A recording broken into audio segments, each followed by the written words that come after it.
Today we have discuss about hypothyroidism. Hypothyroidism क्या चीज़ होती है, किस कंडीशन को अपन कहते हैं, इटियोलॉजी उसकी क्या होती है, कि किस कारणों से होता है हाइपोथायराइडिज्म, इसके क्लिनिकल मैनिफेस्टेशन के कौन कौन से ऐसे साइन और सिम्टम्स होते हैं जिसकी वजह से एक कंडीशन अपन डिटेक्ट कर सकते हैं कि पर्सन को ये हाइपोथायराइडिज्म की कंडीशन है। इसके डायग्नोसिस इवाल्वेशन को देखेंगे कि कौन कौन से ऐसे टेस्ट होते हैं जिसकी वजह से अपन आइडेंटिफाइड कर सकते हैं, और इसका मैनेजमेंट की इस कंडीशन को अपन ट्रीट किस तरह से कर सकते हैं। तो फर्स्ट वन देखते हैं, हाइपोथायराइडिज्म है उसको मिक्सोएडिमा भी कहते हैं। यहाँ पे मैंने लिखा है मिक्सोएडिमा, जिसको हम हाइपोथायराइडिज्म की कंडीशन भी कहा जा सकता है। इसकी डेफिनेशन देखते हैं। It is a disorder of thyroid gland in which deficiency of thyroid hormone resulting in slowed body metabolism, decrease heat production and decrease O2 consumption by the tissue consumption। ठीक है, हाइपोथायराइडिज्म क्या चीज़ होती है कि एक थायराइड ग्लैंड का disorders होता है जिसके अंदर थायराइड हार्मोन की डेफिशिएंसी हो जाती है, जिसके रिजल्ट में क्या होता है कि स्लोड बॉडी मेटाबॉलिज्म, कि जो बॉडी की मेटाबॉलिज्म होती है वो स्लो हो जाती है, और क्या होता है डिक्रीज हीट प्रोडक्शन, कि जो हीट का प्रोडक्शन है वो डिक्रीज हो जाता है, एंड डिक्रीज O2 कंजप्शन, के ऑक्सीजन का जो कंजप्शन होना होता है वो डाउन पड़ जाता है, और टिश्यू जो होते हैं वो प्रॉपरली जो होता है वर्क नहीं कर पाते हैं। नेक्स्ट ईटियोलॉजी देखते हैं। इसकी ईटियोलॉजी क्या होती है, तो जो हाइपोथायराइडिज्म है इसकी ईटियोलॉजी को 3 टाइप्स में डिवाइड किया हुआ है। प्राइमरी हाइपोथायराइडिज्म, सेकेंडरी हाइपोथायराइडिज्म और टर्सरी हाइपोथायराइडिज्म। तो प्राइमरी हाइपोथायराइडिज्म के अंदर क्या चीज़ होती है कि congenital defect of thyroid gland, कि अगर पर्सन को कंजेनाइटल डिफेक्ट है थायराइड ग्लैंड में, अगर उसको बचपन से ही कोई इशू है तो उसकी वजह से जो है हाइपोथायराइडिज्म की कंडीशन क्रिएट होती है। फिर सेकंड है development abnormality of thyroid gland, कि अगर थायराइड ग्लैंड की डेवलपमेंट ही अबनॉर्मल हुई भी हो या उसके साइज़ प्रॉपर नहीं हो, शेप प्रॉपर नहीं हो, तो जिसकी वजह से ये प्रॉब्लम्स जो है क्रिएट हो सकती है। Genetic defect in thyroid hormone synthesis, कि अगर पर्सन की जेनेटिक हिस्ट्री के अंदर ही कोई डिफेक्ट हो, कि उसके जो पूर्वज हैं जैसे या तो मदर के अंदर या फादर के अंदर थायराइड की प्रॉब्लम हो और वो बेबी में होता है, तो उसकी वजह से भी जो है थायराइड हार्मोन का प्रॉब्लम रहता है, उसका जो सिंथेसाइज होता है वो प्रॉपरली नहीं हो पाता है।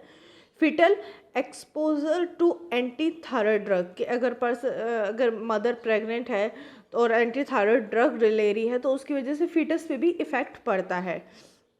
आयोडीन डेफिशिएंसी, अगर पर्सन के अंदर आयोडीन डेफिशिएंसी हो तो उसकी वजह से होता है। इन्फ्लामेशन ऑफ थायराइड ग्लैंड, कि अगर थायराइड ग्लैंड में कोई भी इन्फ्लामेशन की कंडीशन है तो उसकी वजह से भी थायराइड हार्मोन का जो सिक्रेशन है वो डाउन पड़ सकता है। नेक्स्ट है थायराइडेक्टमी, कि अगर थायराइड ग्लैंड की कोई सर्जरी हुई भी हो तो उसकी वजह से भी ये कंडीशन क्रिएट हो सकती है। अब नेक्स्ट देखते हैं सेकेंडरी हाइपोथायराइडिज्म।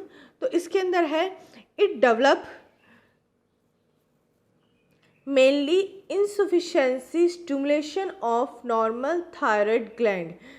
ठीक है, कि इसके अंदर क्या होता है कि अगर थायराइड ग्लैंड का जो है वो इनसफिशिएंट है, स्टिमुलेशन नहीं हो पा रहा है प्रॉपर, तो उसकी वजह से जो प्रॉब्लम होगी या उसकी वजह से तो थायराइड हार्मोन इम्बैलेंस होगा वो सेकेंडरी के अंदर अपन काउंट करते हैं। पिट्यूटरी लीजन, की अगर पिट्यूटरी के अंदर कोई लीजन है, कोई घाव वगैरह है, तो वो जो रीज़न है वो सेकेंडरी हाइपोथायराइडिज्म के अंदर आता है। Auto immune thyroidism, auto immune thyroidism में क्या है, अगर थायराइडिज्म में कोई ऑटो इम्यून डिसऑर्डर हुआ है या इन्फ्लामेशन हुआ है उसके अंदर, तो उसकी वजह से ये कंडीशन क्रिएट होती है। थर्ड अपन देखते हैं tertiary hypothyroidism. It can develop doesn't stimulate the pituitary gland to secrete thyroid stimulating hormone, कि ये कहाँ से प्रॉब्लम स्टार्ट होती है यहाँ पर, कि जो पिट्यूटरी ग्लैंड है वो ही थायराइड स्टिमुलेटिंग हार्मोन है वो सीक्रेट नहीं कर पा रही है। उस कंडीशन को अपन थर्ड या फिर टर्सरी हाइपोथायरॉयडिज्म की ईटियोलॉजी के अंदर काउंट करते हैं। नेक्स्ट अपन देखते हैं क्लिनिकल मैनिफेस्टेशन, यानी कि कौन कौन से ऐसे साइन और सिम्टम होते हैं कि जिसकी वजह से अपन आइडेंटिफाइड कर सकते हैं कि पर्सन को हाइपोथायरॉयडिज्म की कंडीशन है। तो इसमें हम सिस्टम वाइज देखते हैं कि कौन से सिस्टम पे क्या हमको इफेक्ट देखने को मिलता है। तो फर्स्ट वन अपन देखते हैं सीवीएस। सीवीएस के अंदर क्या है, इसके अंदर फर्स्ट है डिक्रीज पल्स रेट, कि जो पर्सन है उसकी पल्स रेट जो है वो डिक्रीज हो जाती है। सेकंड है एनीमिया, कि पर्सन का जो हीमोग्लोबिन है वो डाउन आ जाएगा, जो नॉर्मल लेवल होता है हीमोग्लोबिन का उससे पर्सन का हीमोग्लोबिन डाउन होगा।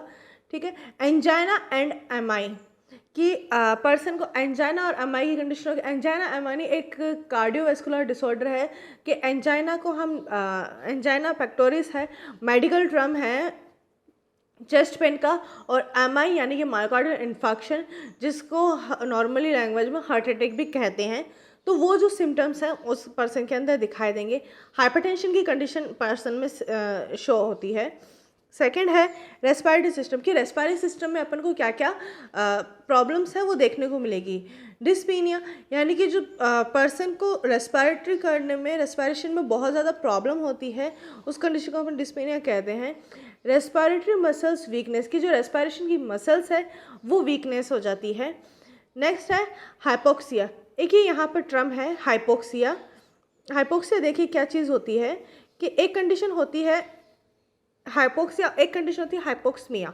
तो दोनों में डिफरेंस है, समझिएगा कि हाइपोक्सिया वो कंडीशन होती है जहाँ टिश्यू के पास में ऑक्सीजन की कमी हो, उस कंडीशन को हाइपोक्सिया कहेंगे। और हाइपोक्सीमिया उस कंडीशन को कहते हैं जहाँ ब्लड के अंदर ऑक्सीजन की कमी हो, उस कंडीशन को हाइपोक्सीमिया कहेंगे। तो हाइपोथायरॉयडिज्म के अंदर क्या होता है कि हाइपोक्सिया की कंडीशन होती है, यानी कि टिश्यूज़ के पास में या सेल्स के पास में जो है ऑक्सीजन की जो लेवल है वो कम मिलता है। नेक्स्ट अपन देखते हैं जीआई सिस्टम, यानी गैस्ट्रोइंटेस्टाइनल सिस्टम में क्या क्या अपन को चेंजेस देखने को मिलते हैं। डिक्रीज एपेटाइट, कि जो पर्सन है उसको भूख लगना, उसकी जो भूख है वो हंगर है जो डाउन पड़ जाएगी। नेक्स्ट है वो नोजिया वॉमिटिंग, कि नोजिया वॉमिटिंग की पर्सन को कंडीशन फील होगी। वेट गेन, कि पर्सन का जो वेट है वो बढ़ा हुआ मिलेगा या एक्सेसिव मिलेगा उससे, उसको कई कंडीशन में जो एक ऐसी कंडीशन होती है कि जब पर्सन का वेट सडनली बढ़ जाता है, वो कंडीशन इसमें काउंट की जाएगी। कॉन्स्टिपेशन पर्सन को रहने लग जाएंगे। नेक्स्ट अपन देखते हैं इंटीगोमेट्री सिस्टम, के इंटीगोमेट्री सिस्टम यानी कि स्किन के अंदर अपन को क्या क्या चेंजेस देखने को मिलेंगे। ड्राई एंड कोल्ड स्किन, के पर्सन की जो स्किन है वो ड्राई और कोल्ड रहेगी। ब्रिटल नेल, ब्रिटल नेल मैंने आपको पहले भी हाइपरथायरॉयडिज्म के अंदर समझाया कि ब्रिटल नेल वो होता है कि जहाँ नेल्स के ऊपर लाइनिंग्स बनना स्टार्ट हो जाती है, नेल्स वीक हो जाते हैं, थिन हो जाते हैं, उस कंडीशन को ब्रिटल नेल कहेंगे। ड्राई हेयर, के पर्सन के जो हेयर है वो ड्राई रहेंगे। डिक्रीज स्वेटिंग, के जो स्वेटिंग प्रोसेस है पर्सन की वो डाउन पड़ जाएगी, उसको स्वेटिंग बहुत ही कम होगा। पेलर स्किन, पेलर मतलब येलोविश कलर होता है स्किन का, जो अपन को मेनली जॉइंटिस के अंदर देखने को मिलता है, कि जॉइंटिस में जिस तरह का बॉडी का कलर हो जाता है वैसे वो ये होता है क्योंकि पर्सन के अंदर एनीमिया की कंडीशन होती है। जब उसका हीमोग्लोबिन डाउन होता है तो पेलर ऑफ स्किन अपन को दिखाई देती है। नेक्स्ट अपन देखेंगे मस्कुलोस्केलेटस सिस्टम। मस्कुलोस्केलेटस सिस्टम में अपन को क्या क्या चेंजेस मिलने को देखेगा। फटीग, पर्सन को बहुत ज़्यादा थकावट महसूस होगी। मस्कुलर रेक, यानी कि पर्सन के जो मसल्स हैं उनमें उनमें पेन रहना स्टार्ट रहेगा। वीकनेस, पर्सन में वीकनेस आएगी, अगर फटीग है तो वीकनेस नॉर्मल चीज़ है। ठीक है। स्लो मूवमेंट, यानी कि जो भी पर्सन के मूवमेंट्स होंगे वो स्लो होंगे। अगर पर्सन में फटीग, थकावट है तो उसके जो भी मूवमेंट होंगे या फिर जो भी उसकी अटेंशन वगैरह होंगी वो सब डाउन पड़ जाएंगे। नर्वस सिस्टम में देखते हैं क्या चीज़ होती है, कि नर्वस सिस्टम में क्या क्या चेंजेस आते हैं। नर्वस सिस्टम में फर्स्ट है जैसे एपैथी, कि पर्सन के अंदर एपैथी कंडीशन अपन को देखने को मिलेगी। सेकंड है स्टूपर की कंडीशन को अपन को देखने, यानी कि मूड एंड मोशन, इमोशनलेस है पर्सन वो अपन को दिखाई देगा। फॉरगेटफुलनेस, यानी कि उसकी जो मेमोरी है वो फॉरगेट होने स्टार्ट हो जाएगी, यानी कि उसको बहुत ही कम चीज़ें जो है वो याद रहेगी या फिर हर एक चीज़ें हैं वो भूलता रहेगा। नेक्स्ट है स्लो मेंटल प्रोसेस, कि उसकी जो भी मेंटली प्रोसेस है वो डाउन पड़ जाएगी। एंजाइटी एंड डिप्रेशन, पर्सन को एंजाइटी और डिप्रेशन भी रहना स्टार्ट रहेगा। नेक्स्ट देखते हैं रिप्रोडक्टिव सिस्टम में क्या चेंजेस होगा। प्रोलॉन्ग्ड मेस्ट्रुअल पीरियड, कि जो मेस्ट्रुअल पीरियड है वो इम्बैलेंस हो जाएंगे, या वो मेस्ट्रुअल पीरियड है वो बहुत ज़्यादा लंबे टाइम तक चलेगा। एमनोरिया की कंडीशन होगी। एमनोरिया दैट मीन्स ये एक मेडिकल टर्म है कि जब मेस्ट्रुअल साइकिल जो होता है वो अब्सेंस होता है, उस कंडीशन को हम एमनोरिया कहते हैं। इनफर्टिलिटी की कंडीशन अपन को देखने को मिलती है इसमें। नेक्स्ट है एंडोक्राइन सिस्टम, के एंडोक्राइन सिस्टम के अंदर अपन को क्या क्या चेंजेस देखने को मिलेंगे। वो है कि डिक्रीज थायराइड हार्मोन सिक्रेशन, कि डिजीज़ का अगर नाम हाइपोथायरॉइडिज्म है तो दैट मीन्स कि जो थायराइड हार्मोन है उसका लेवल जो है वो डिक्रीज पड़ जाएगा। इलार्जमेंट ऑफ थायराइड ग्लैंड, के इसकी वजह से क्या होगा कि थायराइड ग्लैंड है वो इलार्जमेंट होना स्टार्ट हो जाएगी। नेक्स्ट अपन देखते हैं डायग्नोसिस इवाल्युएशन, के ऐसी कौन कौन सी डायग्नोसिस है जिसकी वजह से अपन आइडेंटिफाइड कर सकते हैं कि पर्सन को थायराइड हाइपोथायरॉइडिज्म की कंडीशन है या नहीं। First one, history taking, physical examination, CBC test करेंगे। सीबीसी टेस्ट के अंदर मेनली अपन देखेंगे कि एनीमिया की कंडीशन पर्सन को है या नहीं है, या फिर डब्ल्यूबीसी काउंट करेंगे कि अगर डब्ल्यूबीसी बढ़ा हुआ है दैट मीन्स पर्सन को कोई ना कोई इन्फेक्शनस कंडीशन है उसमें। थायराइड फंक्शन टेस्ट के जो पर्सन का जो है थायराइड फंक्शन टेस्ट करेंगे, थायराइड की एक्टिविटीज़ जो उसके फंक्शन है उसकी फिजियोलॉजी जो है वो चेक करेंगे। यूरिनरी एग्जामिनेशन के मेनली अपन देखते हैं कि कैल्शियम लेवल पर्सन का एक्सेसिव है या नहीं है। नेक्स्ट रेडियोग्राफिक स्टडी में थायराइड ग्लैंड जो है उसको डिटेक्ट करेंगे, उसको देखेंगे कि वो नॉर्मल शेप में है, साइज में है या नहीं है। इसोफेगोग्राफी करेंगे कि जिससे अपन को पर्सन की कंडीशन का पता चलता है। थायराइड स्कैन, कि थायराइड ग्लैंड जो है उसको स्कैन करेंगे, यूएसजी एंड एमआरआई। नेक्स्ट है मैनेजमेंट देखेंगे कि पर्सन को किस तरह से अपन इसको ट्रीट कर सकते हैं। तो मैनेजमेंट में यहाँ पर दो है, medical management and surgical management. तो मेडिकल मैनेजमेंट में फर्स्ट है थायराइड हार्मोन रिप्लेसमेंट, कि अगर पर्सन के अंदर थायराइड हार्मोन की कमी है तो उसको रिप्लेस देंगे, उसको थायराइड हार्मोन जो है सप्लीमेंट प्रोवाइड करेंगे। इसमें मैंने एग्जाम्पल लिखा है लीवोथायरोक्सिन, कि जो लीवोथायरोक्सिन है वो अकॉर्डिंग टू डॉक्टर प्रिस्क्रिप्शन अपन उसको प्रोवाइड करते हैं, ठीक है। एंटी डिप्रेसेंट ड्रग्स देंगे। एंटी डिप्रेसेंट ड्रग्स में मैंने फेनेटोनिल लिखा है कि अगर पर्सन बहुत ज़्यादा डिप्रेशन में रहने लग गया है तो इसकी ज़्यादा कॉम्प्लिकेशंस ना हो, कहीं सुसाइड अटैम्प्ट ना करे, इसलिए उसको एंटी डिप्रेसेंट ड्रग्स भी देते हैं।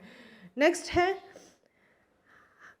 हाइड्रेशन थेरेपी, कि पर्सन को हाइड्रेशन थेरेपी देंगे, उसको जो है वन डे के अंदर 2000 ml वाटर इनटेक करने को बोलेंगे, और ताकि उसकी बॉडी जो हाइड्रेट रहे, ड्राई स्किन ना हो, स्वेटिंग प्रॉपर हो सके और पैलर ऑफ स्किन की कंडीशन ना हो। अभी देखते हैं नेक्स्ट सर्जिकल मैनेजमेंट। तो सर्जिकल मैनेजमेंट में पैराथायरॉइडेक्टमी कर सकते हैं हम, जिसकी वजह से पर्सन की कंडीशन ट्रीट हो सकती है। Thank you.